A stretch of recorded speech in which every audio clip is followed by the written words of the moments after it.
This is the Night Owls Disc Golf Podcast. I'm Shane. I'm JP. And I'm Ben. And I have been listening to an abnormal amount of 2000's greatest hits. Not only hip-hop, dance, alternative, rock, and country. And just an inordinate amount. So just figured I'd throw that out there because I have a ton of those songs stuck in my head now. Nothing wrong with that, man. Nothing wrong with that. Nothing wrong with that. Not at all.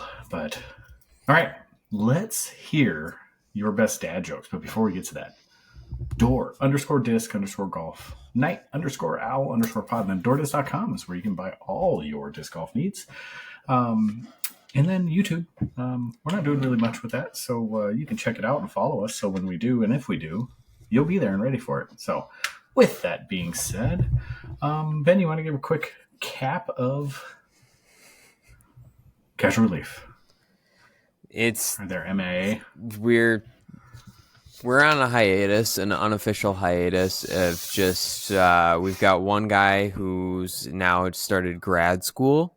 We've got one guy who's just started a new job a few weeks ago and works in the beer industry and pouring beers at events on many a night a week. And then we got Matt. So Matt's still cruising. But we texted each other. We got to figure something out. We got to get back into it. But we're getting there. So now's a great opportunity to go back and listen to all the old episodes and get caught up for a couple weeks when we get back and going. And all just the random disc golf takes that your heart desires. Perfect. Speaking of random disc golf takes, let's hear your best dad joke. That's random. Yeah, that's usually reserved for the end of the show. Oh, no. This has very much pertinence in where I'm going. Okay. Best dad joke. Ready, 1, 2, 3, go. Ready, go. I can't go first this time. How do you follow Will Prince in the snow? How? You follow the Fresh Prince. Oh, no. Okay. Let's hear the next one. I'm afraid for the calendar. Its days are numbered. Oh, man. I'm also not qualified. I'm not a dad. What's your toes' favorite sport? Football. So with that being said, football season has officially started, right? Mm-hmm. Games going on right now. Do you guys play any fantasy sports at all? Fantasy football? Yep. Yep. Fantasy football and fantasy Premier League. Oh, is Premier League going on right now? International break this weekend, but yes, It's been going on for a couple weeks. I feel like that would be a long one to stick with. It is. He's like, yep. Mm-hmm. All right. So you play 40 match weeks. Yeah. Jeez, that's a lot. So you, Ben, do not play any. I have. I just don't. I am an absolutely terrible person to be in a fantasy league with because I just forget. Like, I don't set lineups. Things just happen. Like, I just not a good person to be a part of it because it's just I take away a spot from somebody that they could find that would actually take it seriously and remember to do all those things. Well, so that's your problem in the first place, is taking it serious. I've always seen. Go ahead. I was just gonna say, I mean, yeah, like I think there's a difference between like what I'm saying is like taking it super seriously and having your draft boards and preparing for months ahead of time. But like I'm in the boat where like there are people that would actually like take it seriously enough to like check their lineup and make trades or be active, an active participant. Let's go with that. Yep. So we have one ongoing at my place of business, and it's been going for maybe a decade, probably. And it's just whoever the new staff is who wants to join. And I take the role of I'll play if you need to fill a roster spot. If not, I won't play. Like I'll let other people that want to play. But I think that's the most fun way to play fantasy sports is when you can talk crap and listen to the games or watch the games in the place of work. Because then it's just constant ridicule. So that's where we're in the thralls of right now. So people are walking through going like, oh, I got you by like 10 points. And then the motel staff will come over and be like, oh, you guys suck. You guys are doing whatever. So the crap talk is real and the fantasy sports have started and football is live and well. So feel free to use those dad jokes if you guys want to. Football is life. Football is life. No.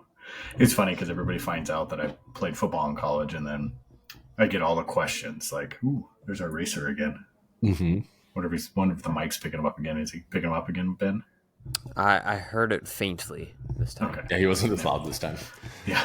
So for those of you who know if you didn't hear it, it's probably a motorcycle of some sort that's ripping up and down the road that we're near where we're recording.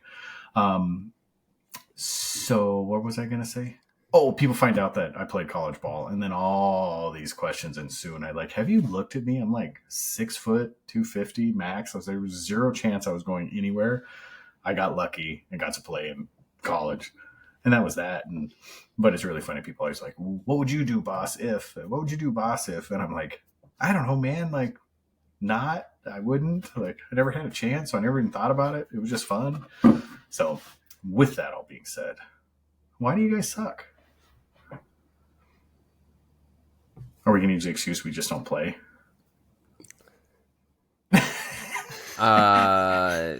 There's tournament. I suck because there's tournaments I want to play in, but I am flying by the seat of my pants with a lot of things right now that I just like can't commit to. That I just want to, and like that's why I suck. All right. Then by things you mean disc golf. You can't commit to those. There's just a lot going on in my personal life and a lot of other stuff happening, like not outside of work and outside of, disc golf that are just occurring that unfortunately can't commit to. Like I can't commit to anything. Like I can't commit to playing disc golf tournaments. I can't commit to going to a restaurant with a friend. Like there's just so many moving parts in my life. Sure. Unfortunately, we're in that stage. So. Yeah. The grind is real. All right, JP, let's hear it. Same. I mean, disc golf is not, putting in the backyard. I think I say the same thing almost all the time. I just get out and putt. I was trying to get out and do some field work the other day. And no matter what, whenever I get out to want to do field work, it always seems like it's windy. Like it's always a good, like not a gentle breeze, but just a really good like breeze. And it's like I can't get a good natural flight out of a disc just to see it fly. It's always like manipulated somehow, whether it's tailwind or a crosswind. But I guess that's good too because then you learn how that.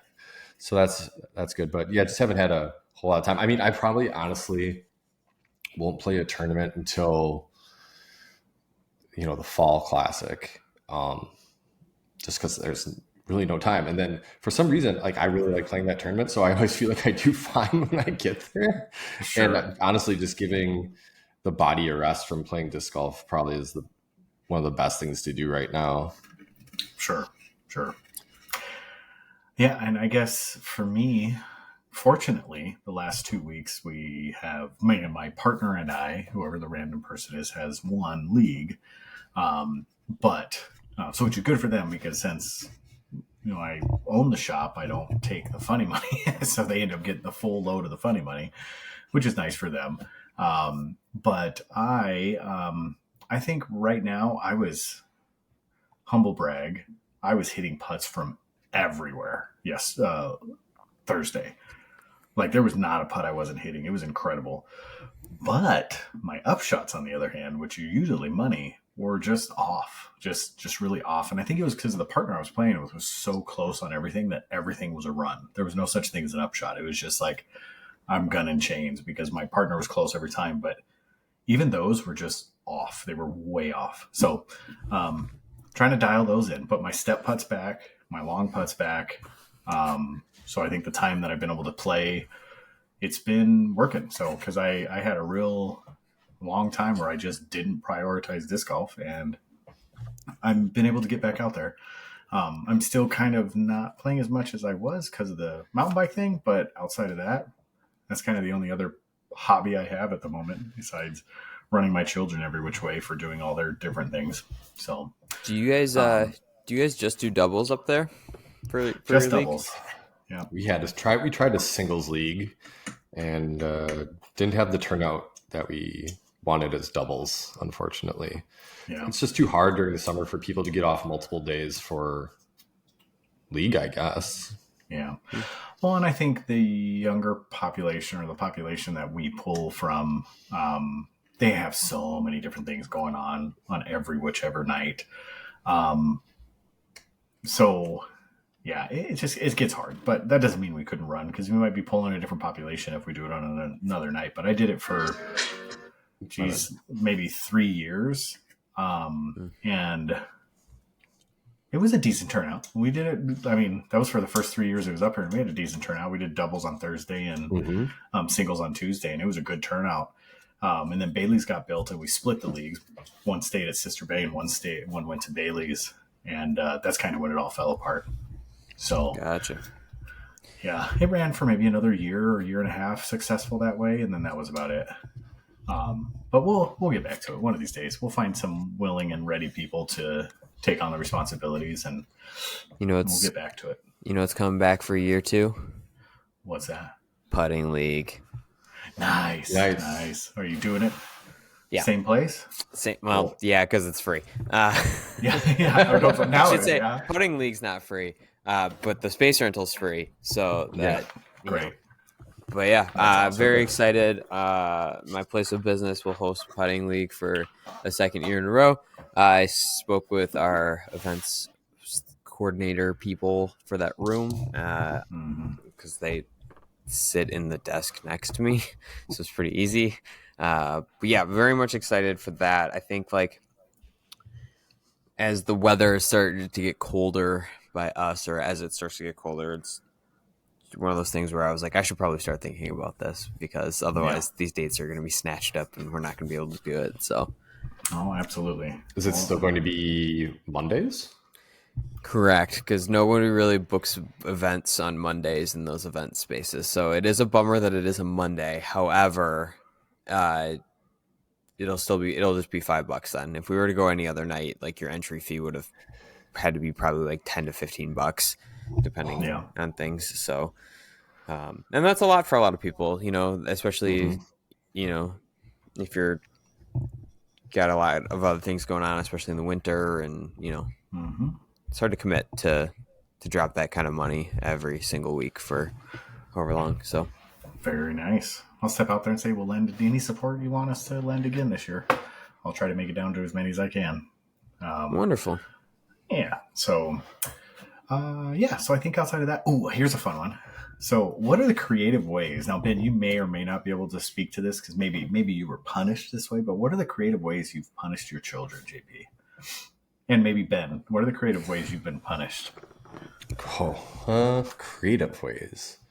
Yeah, creative ways.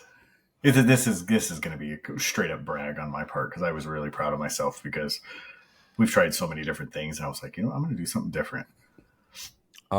Usually, I've learned this, that you don't punishing them usually what happens is we will take something away.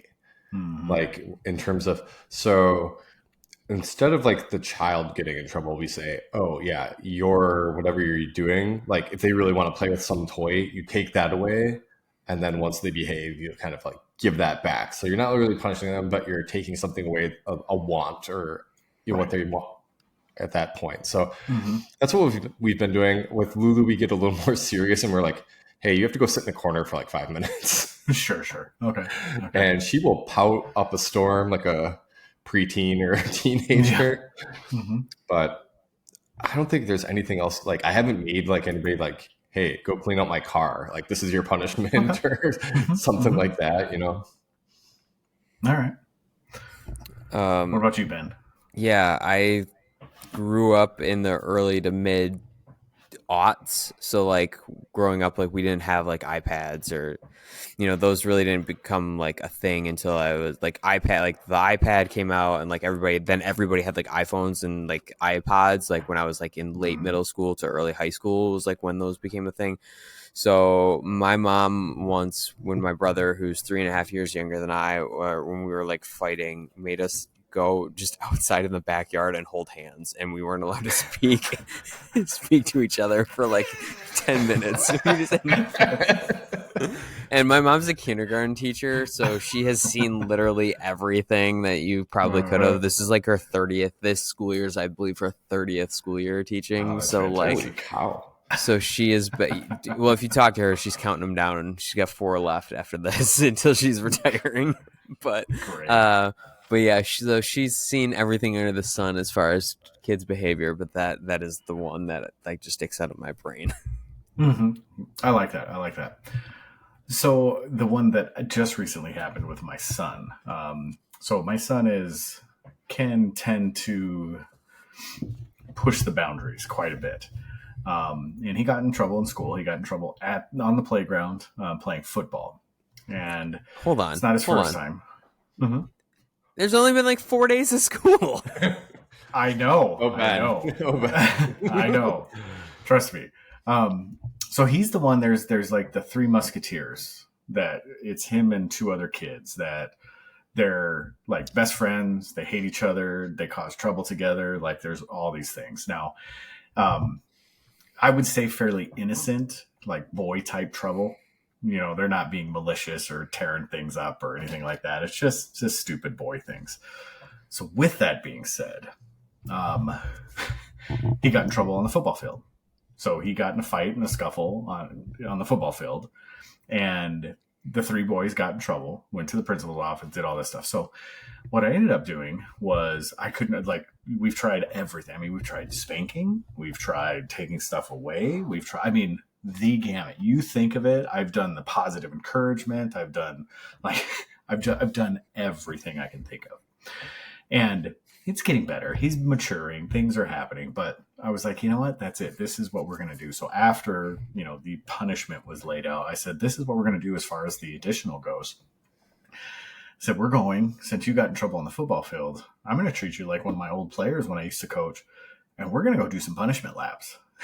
So 2 days in a row, I took him out, and he'd run the length of the field, bear crawl across the field, like across the end zone.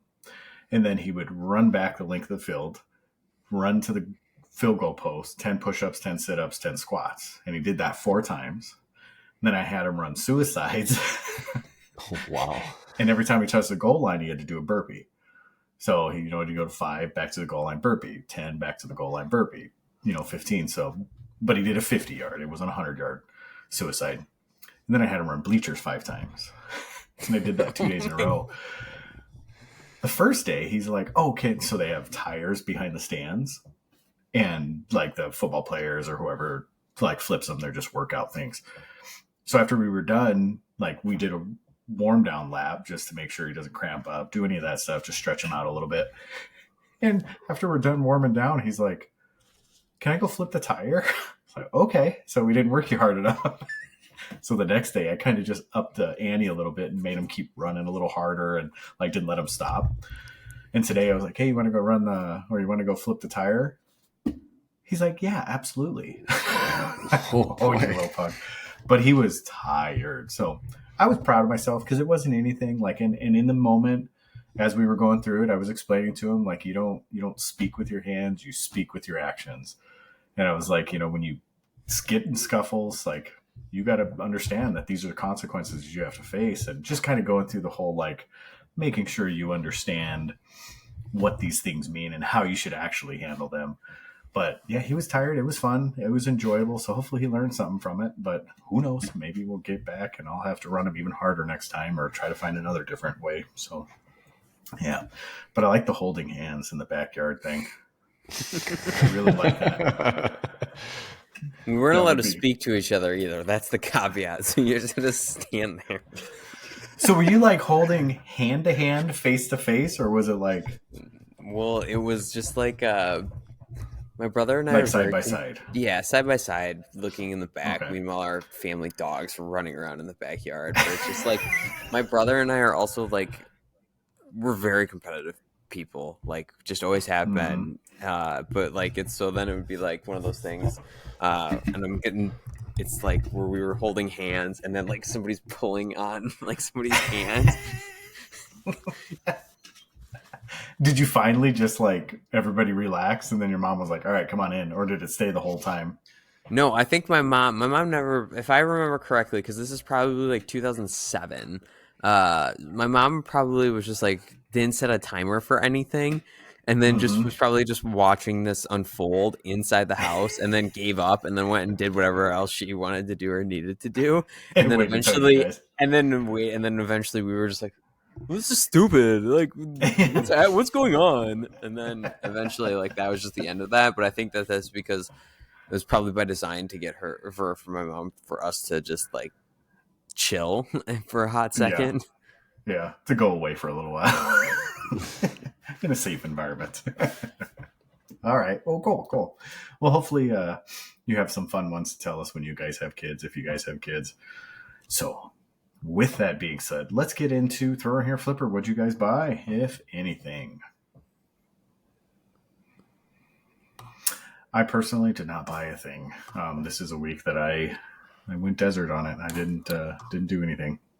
I didn't buy anything either, but there's things that I'm just looking around for whenever I have time. So I've got like, because I feel like for a while the three of us aren't going to have anything. So we should, if we don't buy anything, we should come with a wish list or things that we're eyeing up or researching or we've seen on the approved page. So for me, I'm looking at getting a peach. I'm looking for kind of like an understable approach to stable.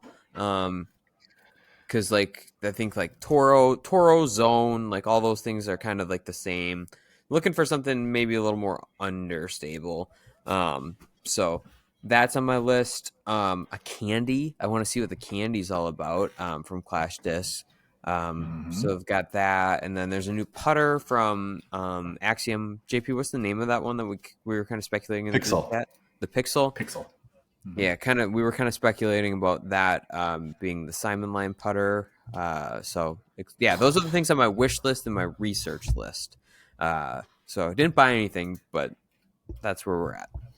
Those are the up and coming. So we are going to make a Clash order tomorrow. So we'll see if he has any of those. I'll let you know. We have them coming in or not.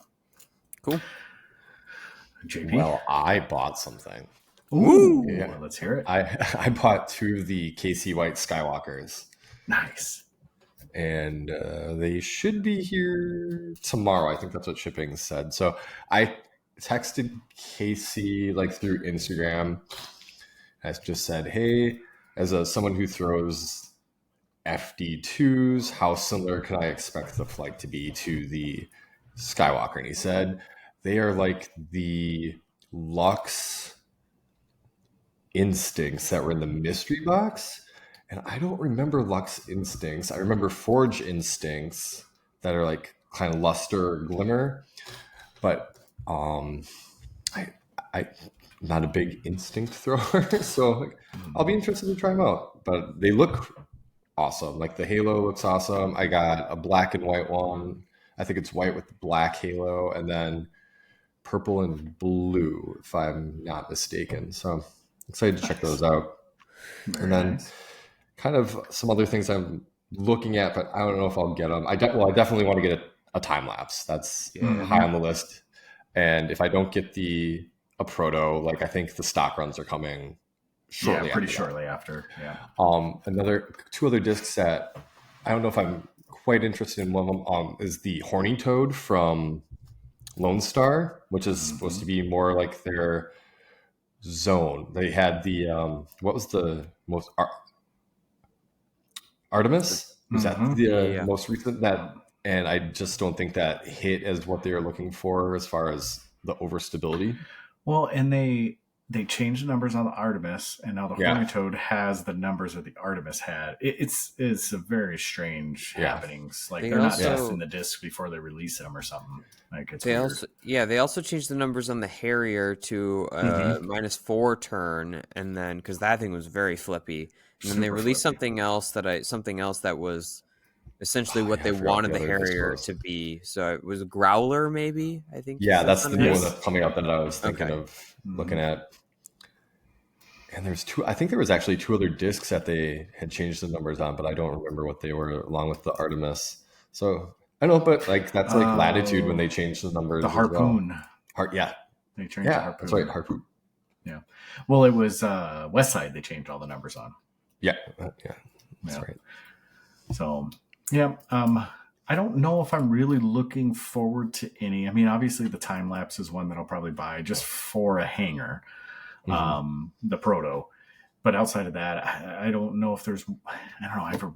I'm really liking my bag. The vanilla is setting in such a good way right now. I lost my Proto vanilla, and I loved that thing. It was a pink one, and I don't know what happened or where I lost it. It was just one of those ones where I was probably just BSing during doubles and walked away from it. But the vanilla is really hitting a good spot in my bag. So it's becoming a utility driver for me, which is kind of nice. So kind of make it do a lot of things. But yeah, that's, I think as things come out, I'll come out with some good questions on or some good thoughts on what I want to bring in. So, all right. I think outside of that, let's get into the preview. So we are going to talk about the Discmania Open, and I think really for the most part, maybe a couple things to be said, but we'll talk about winners. Then we're going to talk about the most dominant. We're going to talk Glitch World Championships and who the winner is, and then we're going to give our awards, and we're going to talk 3 awards. So it's going to be Player of the Year, Most Improved, and Fail of the Year.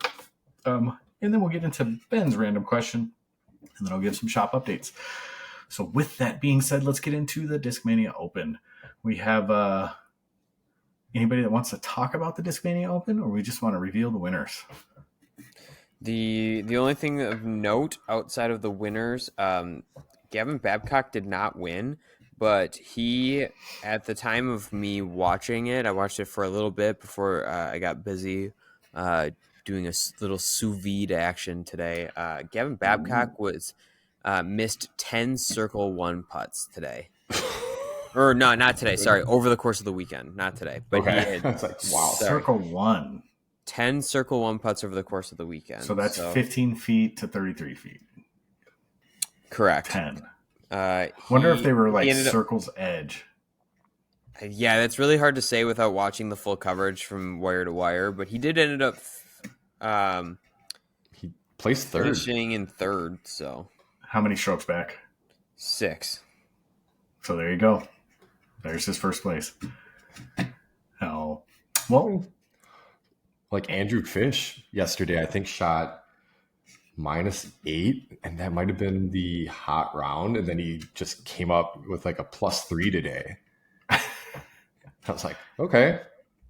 Those are, I understand those are big swings. I mean, I understand as an amateur or a low-level pro that like, that's easy. From round to round, you can like light it up. Sandy Knoll, I've been known to like throw a 3 or 4 under at longs and then all of a sudden do like a 7 over next round. Oh, he had a -5. That's my bad. There was one day where he got -8, I thought.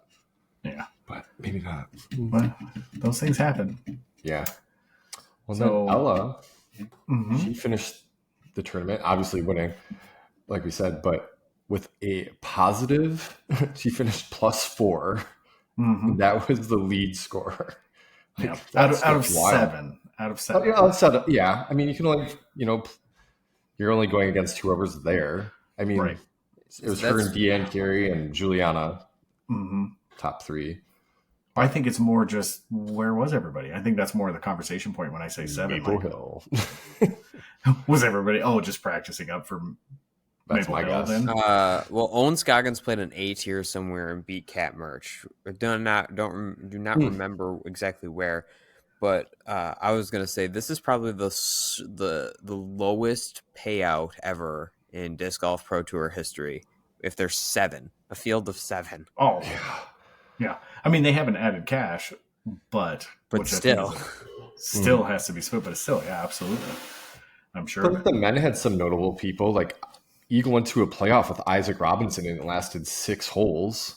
Gavin Babcock, you had Raven Newsom, Conor O'Reilly, Thomas Gilbert, Chandler Fry, Alden Harris, AJ Carey. I mean, there's some kind of like mid-level pros. I mean, Eagle obviously, besides Isaac, would probably be the favorite at this event. But right. I think just between Worlds and MVP getting ready for the playoff event, hard to make. I don't know if it's hard to make that trip from Vermont to Prince Edward Island, but I think just the focus is on the playoff event.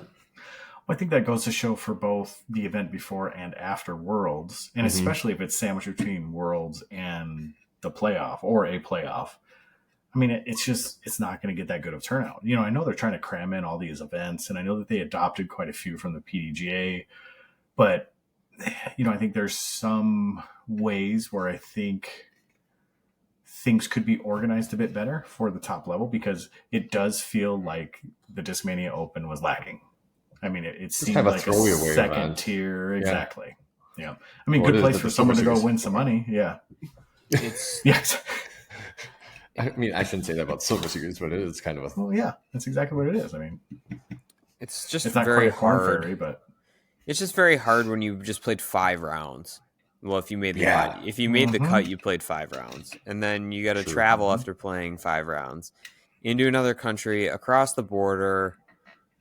Who's to say that like you have the effort, just the energy at that point? Because crossing a border in a van, if you're driving, especially with all especially with all the stuff you've got, like, not saying that anybody has anything of problematic things to bring across the border. Could be wrong, but still, like.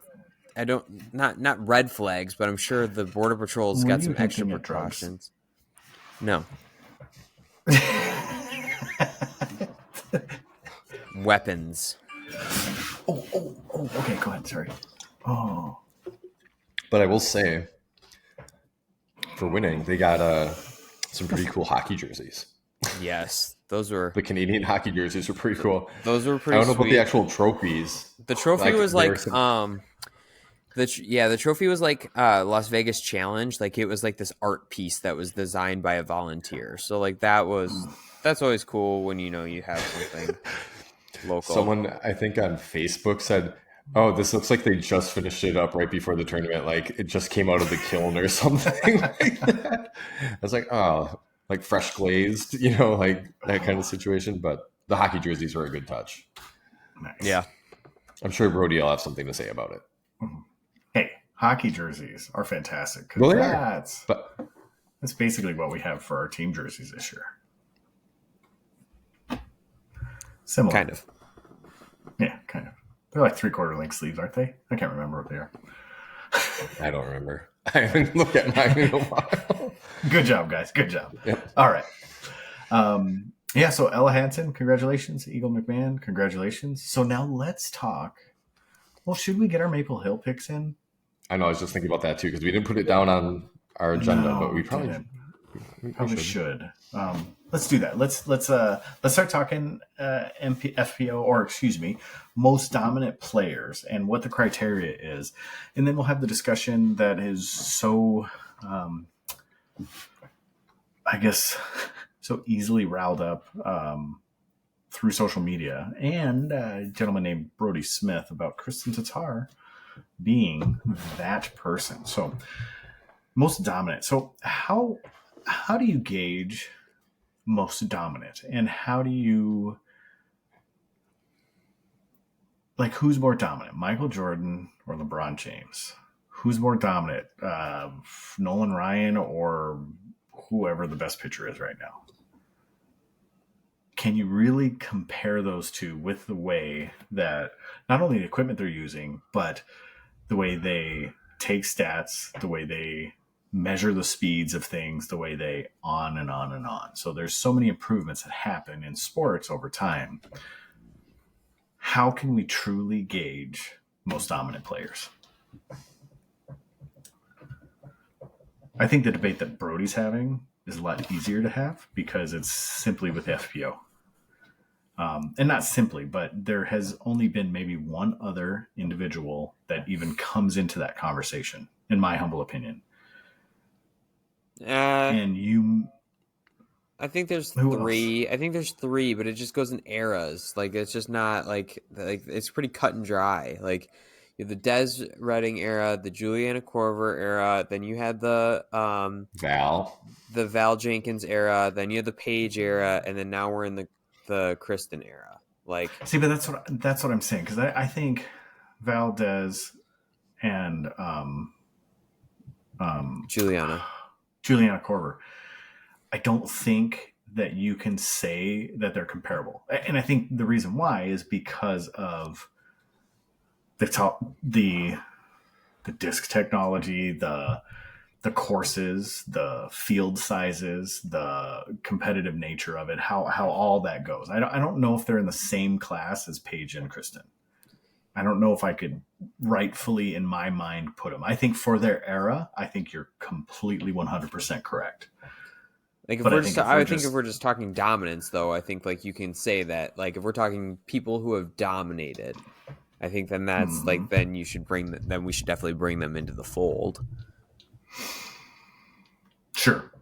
But like I said, I think I can easily dismiss those three because of those reasons. Not dismiss, out of the GOAT conversation. That's a harsh word. Out of the GOAT conversation, yes. Well, I even think the dominance, because your dominance has to be rated by something, or has to hold up against something. There has to be a threshold that dominance is. And when you talk about those things that are holding someone back from being the most dominant player, I think that's why Pierce and Tatar, and I think at one point we're going to dismiss Pierce and Tatar for whoever that next generation is.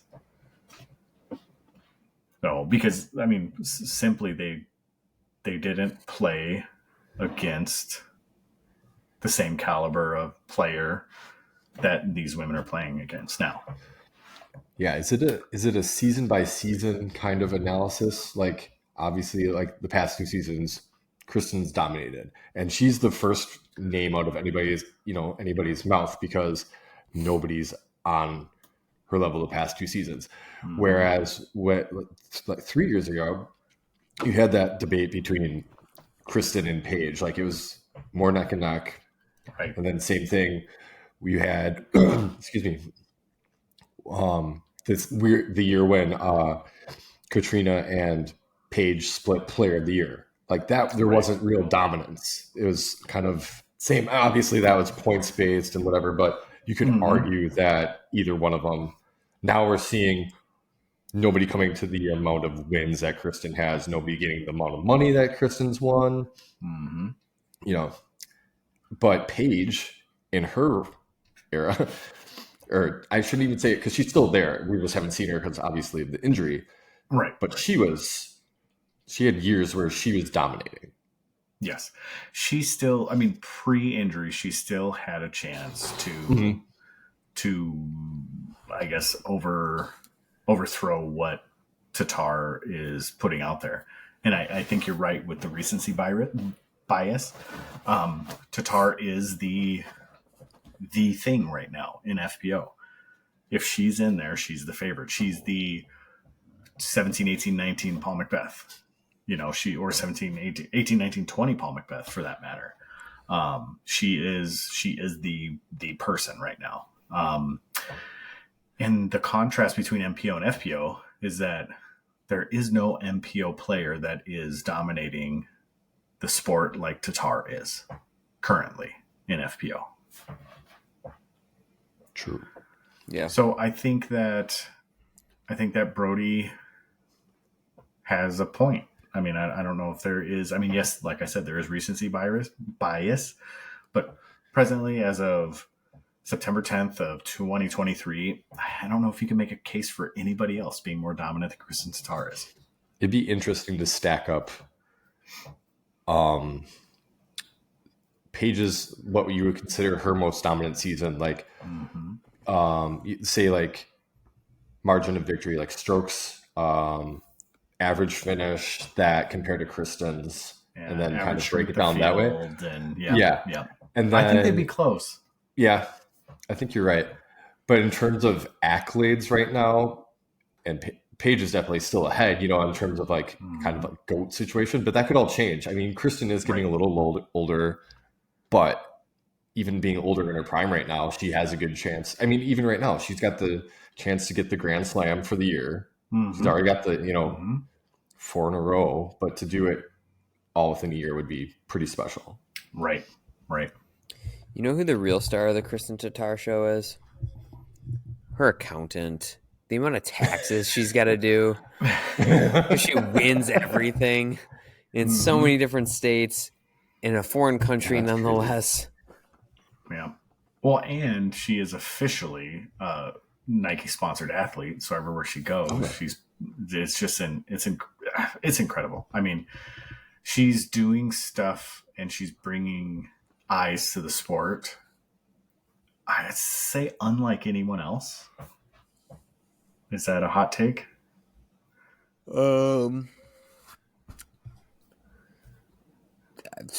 Maybe a little bit, just because I don't think she's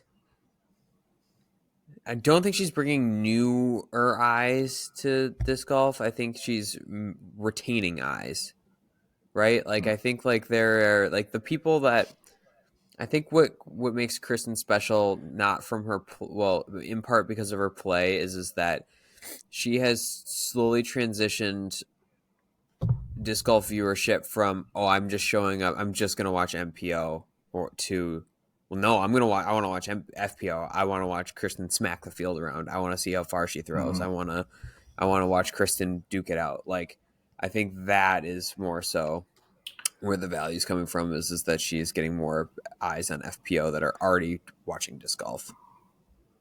I would argue that I think her celebrity back home, that she's on every talk show. She's on every news network. She's covered in local newspapers. I mean, I think the celebrity of Kristen Tatar in the United States is not the same in Europe. I think Europe is just on a completely different level. I would assume, from the little bit of interactions that I've seen through social media. Obviously I don't live over there, so I'm not sure, but it seems like she's becoming a bit more household than we would expect here. Because if she did the same thing here and she was from the United States, I'm not sure we would see that same thing, because you didn't see Paige Pierce get that, right? I mean, she had to pay for her own documentary. Yeah. Kristen's on a whole nother level, like you said, because she has access to the Estonian Olympic Training Center. Like, That's true. Yep. So I think if Estonia ever hosts the Olympics, disc golf will be there. So, all right. MPO, do we want to have that conversation, or do you think it's not relevant at the present moment? The debate will heat up once Paul crosses Kenny, as far as majors, because that'll happen. I don't doubt it, unless Paul just has some super debilitating injury. Paul will get a couple more, and he'll cross Kenny. The debate will always be there, just because I don't know if Paul can get to 12 worlds. He's got 6 more to go. He's running out of time, like you said. So that debate will always be there. And then again, it just goes back to like what you were talking about before with technology. Like, could you imagine Kenny in the 90s having a destroyer? Like, one's tougher. It's tougher. But that's going to be the Jordan LeBron debate in disc golf forever. Right. Exactly. Yep. Exactly. I mean, just like you, me, and JP, we all have discs that we can throw really, really well. And I think, Ken Climo had his disc that he could throw really, really, really, really, really, really well. Does that mean you put a destroyer or a X-Cal or a something else in his hand that he's going to throw it that well? Probably not. I don't know. Because he's accustomed to throwing in a certain manner that, you know, it's hard as old school players. I mean, I wouldn't even call myself an old school player, but the way that I throw is different from the way modern players throw because I rely on a flip up, a turn, and a finish. And a lot of modern players just rely on stability of discs and just a massive arm. I mean, I need full flight. Like, I need full flight to do anything. And I've always been that way. And there's people that are just throwing 400, 450 foot bombs, you know, just hyzers, straight hyzers. So, you know, it's a different style of play. I mean, those are those things that we can talk about. But yeah, I don't know. I mean, I like Ken Climo, and I don't know if I would go as far as to say he's the GOAT, but I think he is in the conversation. And I don't know if I could really say who the GOAT is between those two. Like, I think it's a really hard question to answer. I think, just like you said, I think Paul has a very, very good chance of sealing that deal, but he's still got to put in the work. So, anything else to be said? Speaking of Paul putting in the work, he will not be at the MPO. I mean, at the MVP Open. Yeah. I was just cutting it short. Yeah. So, I don't know. Is there something going wrong? Did I miss something where he's not feeling good or something? Or is he just straight up like, I'm just taking Paul time? Injury. I thought he's claiming to just... Obviously, he's got the baby coming as well. Yeah, I forgot about that. And so... congratulations. That's awesome. Yeah. I think that was just what he just said. He feels like he needs that extra off-season time to heal up and get ready for everything that's coming his way. All right. Makes sense. And the baby is a big change, so we'll see. Simon Lizotte came back pretty big after baby Lizotte, so... That's true. So, all right. Glitch World Championships. Now, this is rumored to be that Ben found something on Facebook from somebody that friend of a friend of a friend that Cole Radalin won with a 13 under. That's what I read. It was essentially kind of like a flex start. So congrats to Cole, if that is true. Mm-hmm. Because we have not found any results on Disc Golf Scene or UDisc or anything like that. So this is all pure speculation. Yep. So, and that's playing at Maple Hill, and to run a 13 under at Maple Hill. And now the layout was laid out there as some of the shorter stuff, but even still, I mean, some of those holes like carrying water the entire way.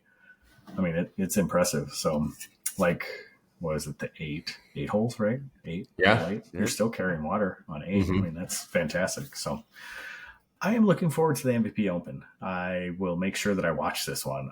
I've just been, like I said, kind of dry with my spectating this year, but I really love watching MVP and Maple Hill in general. So, all right, let's get into our picks. So we want to just do 3 MPO, 3 FPO, or do we want to just pick winners? I can do 3 and 3. Okay. I'll start on the FPO side. Third place, I'm going to go Haley King. Second place, I'm going to go Kristen Tatar. And in first place, I'm going to go Big Money Missy. Miss Gannon. All right. So interesting. Haley King. Can you give me the reason why you pick her? Woods Golf. Right now? Okay. I just think that Haley's historically played pretty well in the woods. Maple Hill does have some open, but it's still very technical. And I just think that the courses that she plays in Charlotte for funsies, and then the courses that she grew up playing here, wooded, technical, tight, and she hasn't won this event, but she's played well. So like that's why I think Haley. Right. Plus, I think Haley wants to climb a little bit. She's going to have that intrinsic motivation because she wants to, climb up for the Tour Championship a bit. All right. JP, you want to pick your tree, ladies? Okay. Would you rather pick men? I mean, we can go to MPO. Third place. I'm going to take Holland Hanley. Good choices. Second place, I'm going to pick. I think I'm going to pick Sarah Hokum. First place, I don't see any reason not to take Kristen. Right. Hokum, huh? I don't know. I know she likes woods golf, and she's kind of crafty. But yeah, I don't know.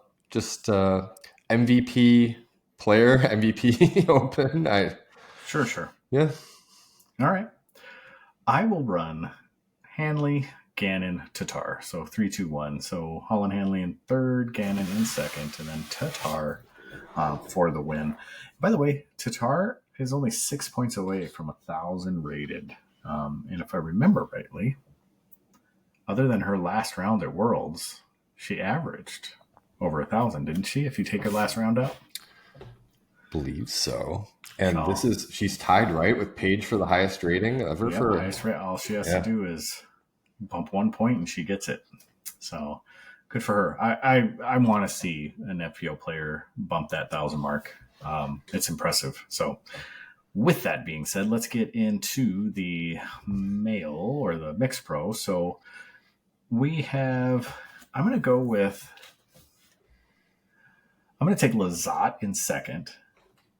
I don't know why I decided to start with second. I'm going to take Calvin in third, and then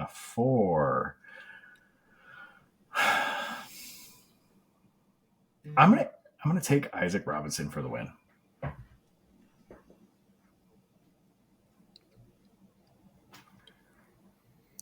I will go. I am going to pick James Conrad in third. Mm-hmm. In second place, I'm going to go with Aaron Gossage. And in first place, I'm going to go Corey Ellis. Ooh. Wow. You are way out there with those. That's great. Corey wants to get that win that he should have had last year, maybe? Yes, that's what I'm going with that. I feel like he won the major, had a lackluster Worlds as far as like being in the mix or in the hunt. Maybe he's like I said with Haley, trying to climb up the charts a little bit, and he played well last year, so you just got to kind of replicate some of that. All right, JP. All right, third place, I'm going to take Kyle Klein. Second place, I'm going to say Simon. And first place, I'm going to say Nicholas Antela. All right. So finish. All right. And I think it's weird that none of us picked Cole Redolin after dropping a 13 down here with glitches only. It was a Simon designed course. It was hybrid. There were no real holes. It was the safari style. Hey, those are all real holes. Don't take away his win. I'll take him as a dark horse. DGA will take away his win. We didn't even talk about that, by the way. I wonder if we can get real confirmation whether Cole Redolin had to get special approval and or anybody else that doesn't play for MVP had to get special approval to play this, or if it's just non-sanctioned, so who cares? Yeah, or maybe they took a stamp, wiped it, or took a glitch, wiped it, and then restamped it. Put Sharpie, drew a Sharpie DGA Sharpie on the top. Perfect. My dark horse is going to be Calvin Heimberg. Is that a dark horse? I didn't pick him as my top three, so. I'm going to go Adam Hammis as my dark Joel horse. Freeman? If that guy's still playing, he DNF'd at Worlds, so. Yeah. So did Owen, right? Didn't Owen DNF? Mm-hmm. Yeah. So Owen DNF and then went and won an A tier less than a week later. Yeah. So good for her. Yeah. You're not going Joel Freeman, huh? Apparently she didn't want to drop out, but people talked her into it. Yeah. Shane, I swear, if you make me and Joel Freeman go hold hands in a backyard somewhere. Yes. You guys got to learn to get along, all right? You know, it's funny. You're going to meet him one day, and he's going to be one of the nicest, coolest people you've ever met. And you're going to be like, I want to be best friends with you. I will give you all the money I have if that happens. I'll take all $43. I would love it. 42, thank you. Oh, okay, sorry. That would almost buy a time lapse. Yeah. After taxes. $42 should.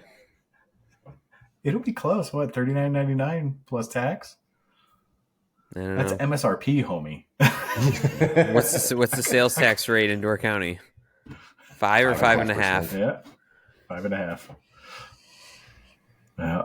So there you go. All right. Well, there's our picks. So now let's go on to the most exciting and most controversial player of the year, most improved, and fail of the year. I would like to start, if you do not mind,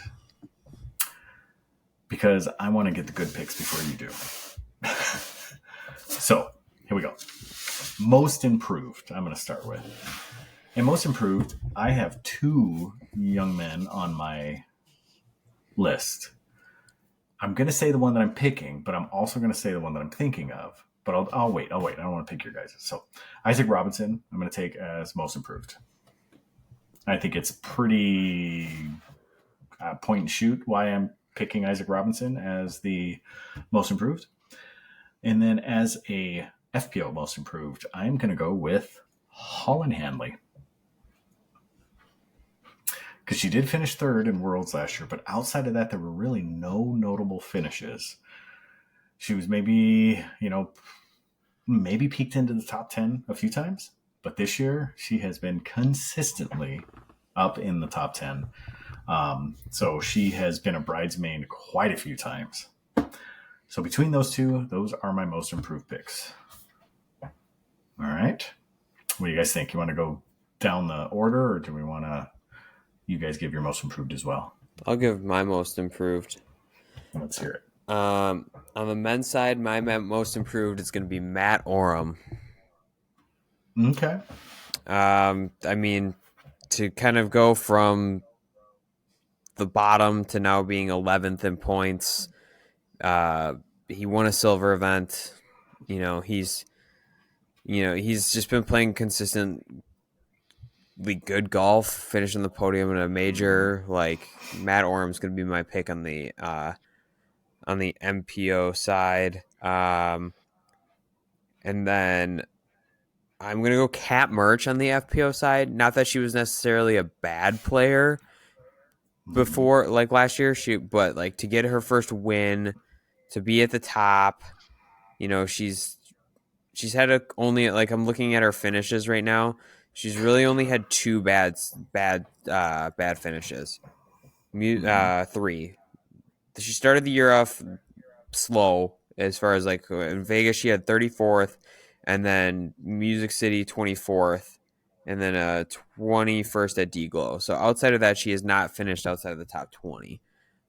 Before that, looking back at her 2022, she was all over the place. So that is my FPO most improved player of the year.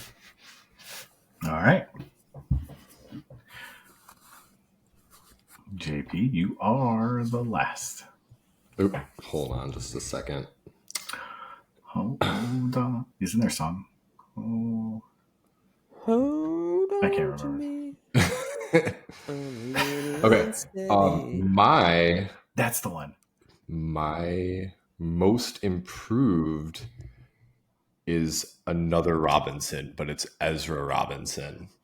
I think he's made a name for himself this year with MVP. He got his first career win, obviously, at the Flying Disc Open, but he's had a number of top 10 finishes, a number of top 15 finishes. He's had some up and down. He had bad Music City Open, but he's been in, I think he's got a finish no lower than, 59th was his lowest at MVP. But then he's finished in the top 30 and a number of top 10s. And I think he's placed himself within the top 15 in points.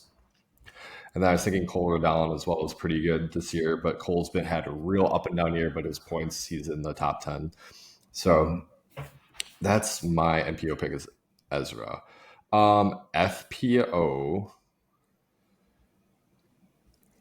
it's hard to say for me. I want to say like Owen has really, like obviously she's been good. She got a win, but she hadn't had, obviously she's won Masters and things of that, but seems like she's been more consistent, although we haven't seen her as much on the tour, but she's constantly kind of pushing for those spots that she's in contention. Mm-hmm. So I think she's kind of, given her age as well, she's doing things that I think are pretty awesome. Right. Well, the Masters World Champion, isn't that right? Yeah. I think somebody else you could look at too is Lucky Lorenzen. Mm-hmm. I mean, kind of recency biased, but she's somebody that she's kind of coming on. Mm-hmm. She had a pretty rough start to the season, though. Right, and like she's kind of built something up now, where I think you can see improvement throughout the season. Right, for sure. Right. So my other most improved player would have been Simon Lizotte. I was thinking about potentially with him. And Simon Lizotte is a hard one because I think last year I had the same argument. He had more wins last year. He didn't even win the award last year. I know. Well, that's what I was saying. I was thinking, the argument is for Simon Lizotte, but I think, his play wasn't as good as it was. Well, I don't know, because I think he had the 2 standout wins last year, and that was it.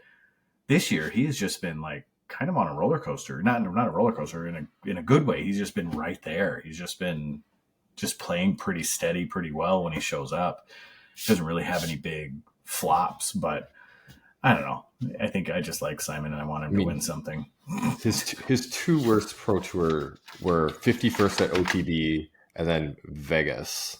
Mm-hmm. He had he finished 47th. He won Music City, and then he won D-Glow, and then he's been in the top 20 pretty much the rest of the season that he's played. Right. And I think that's a far cry from where he was last year. Not only did he not play most of the year last year, but he came out and won those 2 events, but he also finished pretty far back. But this is all just off of vague recollection. So that would have been my other choice, but I'm sticking with Isaac Robinson. So, all right, on to Player of the Year. I'm going to just throw it out there, and Calvin Heimberg. Same. I'm actually going to say Isaac Robinson. Really? Okay. Yeah. I don't know. I think winning 2 majors is pretty significant in terms of, I know Calvin has the consistency, and that's all great. But I just think, it's recency bias, but I think winning 2 majors is a pretty significant thing to do within a year. Okay. And I would think that those 2 wins mean more than winning just a Pro Tour, in terms of. Well, we're talking Pro Tour Player of the Year, not PDGA Player of the Year, right? Well, these are the awards we were talking about. Those are all decided by the Pro Tour. Most improvements is determined by the Pro Tour. Okay. Not the PGA. I don't dislike your argument though, JP. I don't dislike your argument. I think if we're talking an overall Player of the Year, I think he might have a good chance. No, I don't think he has a chance at the PDGA Player of the Year either because of their point system. Yeah, it's a bummer. Yeah, so maybe. But I guess if you're talking just Pro Tour, then sure, Calvin. I think the consistency. Gannon has the wins, but Isaac. Gannon has more wins than Calvin. Than Calvin, yeah. Isaac has 2 wins this year, but they're both majors. Isaac has more swings. Like he finished 82nd in Vegas and 52nd at Texas State's, but then he's really started to play pretty well down the stretch here, with the exception of a 30th at DDO and a 31st at Preserve. So that's like the argument against Isaac. But like the argument for him is that he shows up when it matters and makes a lot of money and wins majors. So right. This is a tough one. All right, I like that. I don't know, man. I think it comes down to who wins this weekend and USDGC. But I don't think USDGC doesn't count for points. But I think people will. The voting will still the voting for Player of the Year. I think with USDGC and because it's 50-50, right?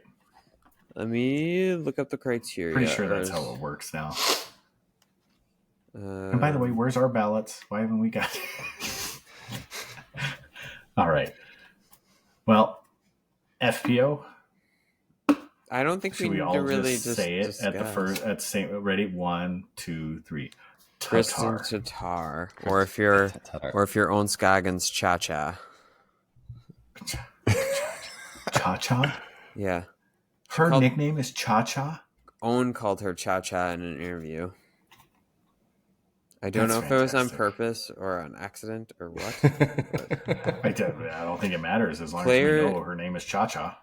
Player of the Year is done based on it is 33% media vote, 33% tour points, 33% average finish at majors and tour championship. What about the 1%? Love. That's a bunch of baloney. That's where they're going to figure it out. That's how they're going to rig the system. It's that 1% right there. Jeff Spring just flips a coin and he's like, well, this 1% is chance. All right. Well, there you go. So let's go on to fail of the year. I'm going to go last because I think mine is going to bring a little debate. Okay. This is not a real award for the Pro Tour, obviously. This is a Night Owls award. My fail of the year is Evelina's putting performance at Waco. Because at one point, ma'am, I know you've got the yips and I know you got a lot going on up top with, your putting, but you 6 putted. At one point you just say, just put it under the basket and then I'm going to reach my disc and drop it into the basket. Stop putting. She tried to. It went 90 degrees the opposite direction. So that is unfortunately for her my fail of the year. Excuse me. Okay. All right, JP. My fail of the year is going to be the Disc Golf Pro Tour flip-flopping on their stance on trans athletes. I like it. I don't know if the that's confusion that it causes. Yes. And the uproar it brought, and then no, this is what we're gonna do. United. Yeah. Okay. Even that, the United Tour, that's a fail. Nobody talks about it. Yeah. Agreed. It's not brought up. It's not, the points aren't brought up. You don't know who's leading it right now. It's like whose line it is anyways. Kind of. Yeah. I think it would be a bigger deal if Natalie was winning. But if we're being honest, Natalie has sucked. She's came back and she has not played well. She's been finishing way at the bottom. And she could have played in Canada against 7 other people, but she didn't show up. So, really, that's probably why the United Series has been a fail. Yeah, it's amazing what lawsuits will do and where they'll push you. So, I like that one. All right. You ready? Yep. Lone Star. Ooh. Yes. So multiple reasons, and this is in good humor, but in the same regard, kind of real. It's always the real. Ranger Team saga. Yeah, the Ranger Team saga and drama. The inability to have, well, just kind of piss poor planning on bringing a team in that large. The inability to provide wholesale discs because their Ranger team depletes them. And I guess the inability to properly R&D discs when they're bringing them out saying something and then they retract, and they've done it 3 times with their zone, the Harpoon, the Artemis, and now the, what's that stupid thing called? Horny Toad. Horrible name. Horny Toad, that one.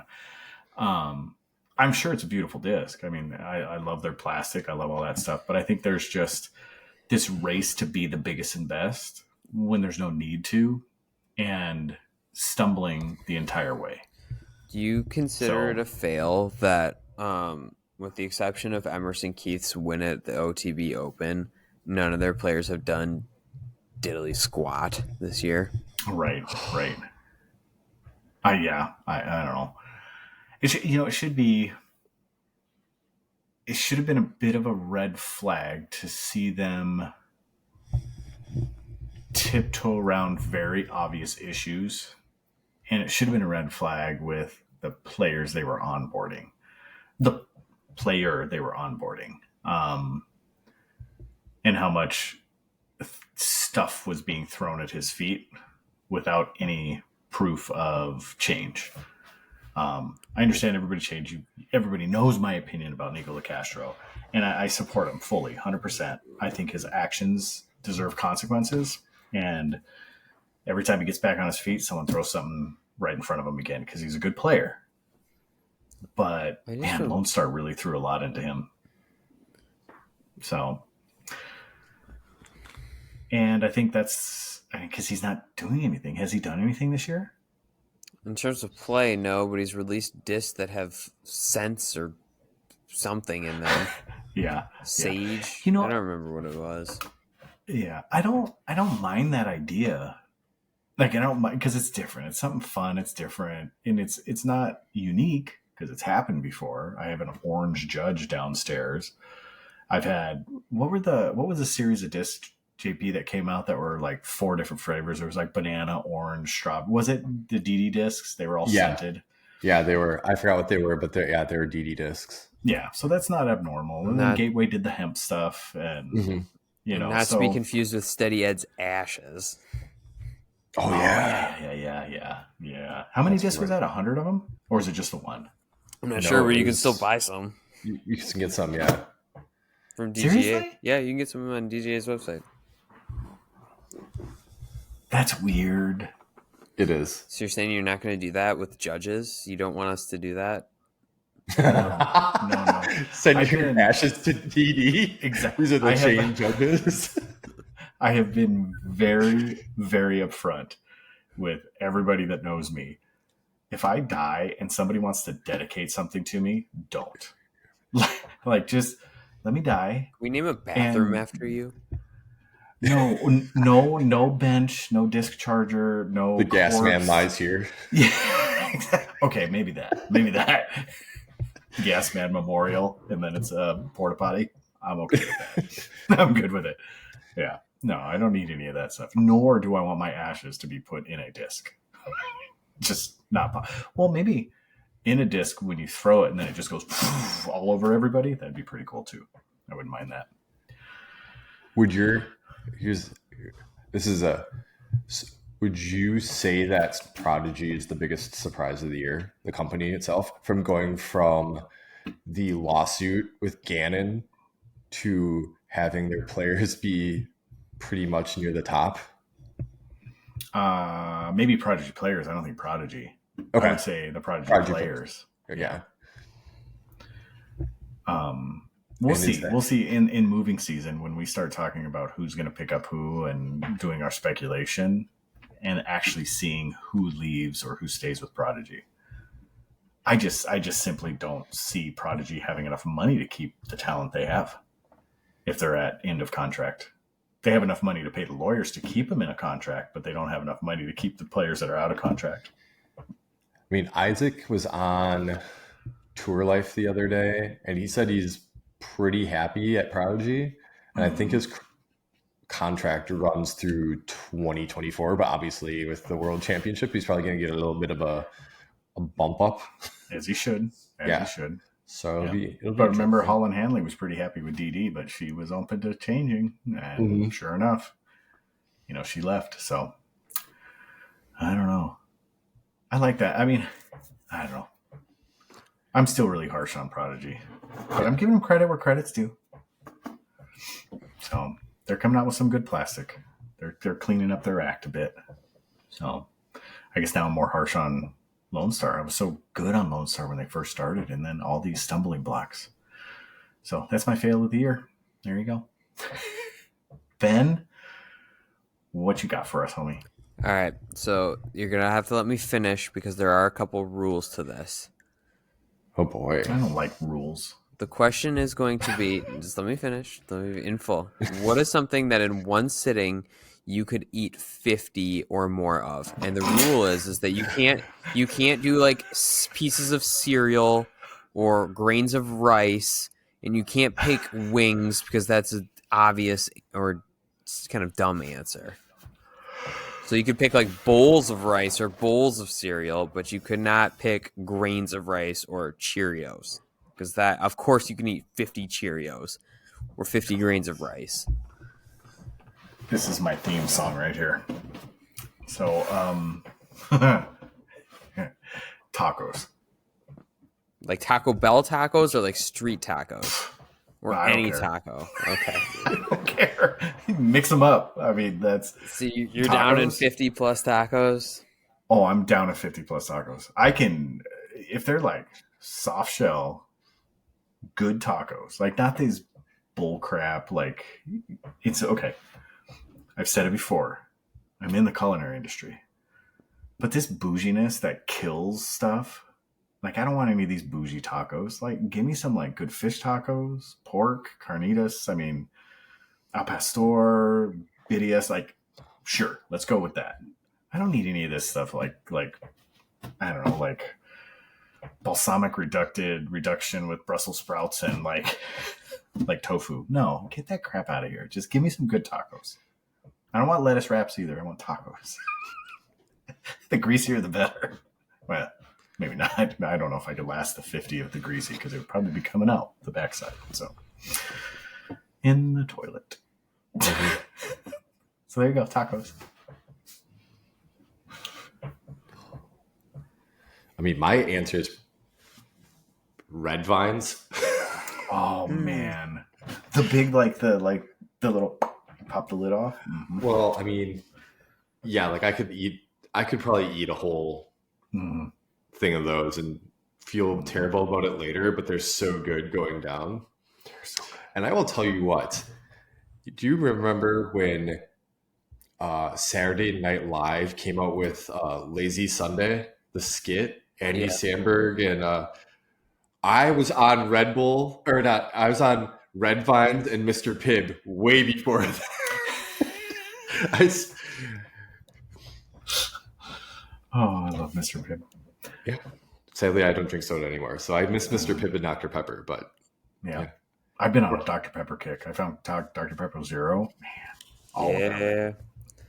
And they have lots of different flavors now too for Dr. Pepper. Yeah, they do. They have like strawberries and cream and like cream soda and oh man, I'm gonna go downstairs and drink one after this.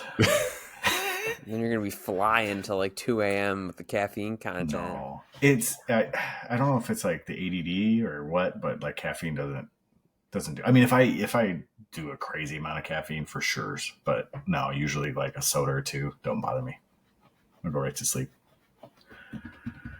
But this is why I'm fat. All right, Ben, let's hear yours. Onion rings, man. Ooh. Onion rings. I do enjoy a good onion ring. See, you don't have a beard or anything, so when you get the onion ring that comes out and slaps your chin when it's hot, what do you do with it? Do you slurp it up or spit it out? Slurp it. Ah, there you go. Okay. Have you ever done that with pizza? Like the lava pizza? Oh my God. Where you take the pizza and you're like, and it goes whap right on your face. I've gotten burned doing that with pizza. I know. Yeah, it's it crazy. sucks. I think I could also do 50 plus pizza rolls as well, but those are like those things like go down. Tostinos, like yeah. Okay. Like those things go down. I could do that too. Oh my God. I could rock out a big bag of those. Yeah. Have you had the buffalo chicken ones yet? No, I just straight up pepperoni. The only ones I've ever had. They have right now. They got for a limited time buffalo chicken pizza rolls. Limited time. Yeah. All right.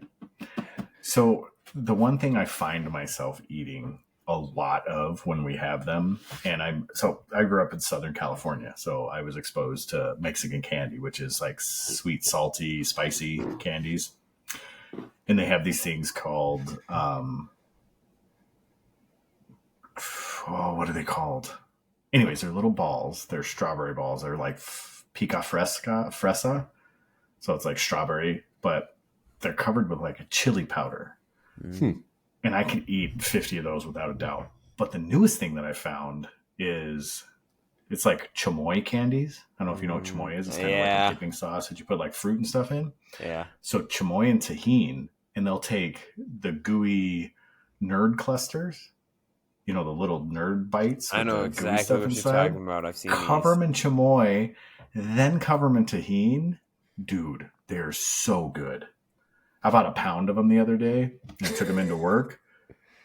I was like indigestion city, but I loved it. They were so good. And all the staff was like, where do you get these? I'm like, don't eat them all. I want some. Give me a bowl. They're so good, man. So good. I don't know. I could keep going. Anything else? Good question. I like that. Now my mouth is watering. All right, shop updates. Here we come. So, time lapse is coming in, and we still have the hexes. We have the buzzes, Halloween buzzes. They should be in, I think, Monday. They might even come in Saturday, but Monday. Anyways, we got a whole bulk of stuff coming in. I will be ordering some Clash tomorrow and some DD tomorrow. And then outside of that, the last big order kind of the season is going to be Innova, because we're going to stock up and get ready for the Fall Classic. So we want to bulk up on our Innova supply. And then I think outside of that, we may bulk up one more time on Lone Star for the season. And that will be about it for the big drops or big supplies. So Dorjus.com, you can jump on there and we will have everything right on that feature page. So as soon as you log in, that first page you look at will be all the new fun and exciting stuff. So with that being said, is there any fun and inspirational leavings that you want to give us? I got nothing. Either of you. Come on, with the Titleist hat, and it doesn't say Titleist. Curious. Don't forget to go for your yearly manograms. Yep. Mammograms? Mammograms. Do men have an equivalent? Yeah, you get your prostate checked. Oh yeah, I've had that before. That sucks. I had fissures. Oh. That was the first time anyone had ever stuck a finger in that area. And that was the noise I made, and I felt awkward the entire time afterwards. It felt weird because I'm like, I hope he didn't think that was a sound of enjoyment. Like that was all I could think of for some reason. It was the weirdest thing in the world. My doctor, yes. And you know the doctor. He has since moved away, and I'm really glad that he's no longer my doctor. Arnold. Interesting. Oh, God. All right. So, you sure? Nothing else? I'm sure. All right, JP, you've given us nuggets before. I know I have. I don't have any sage advice today or anything wise right now. All right. Positive affirmations are important. And so are deuces in the toilet. Peace out. Keep it subpar.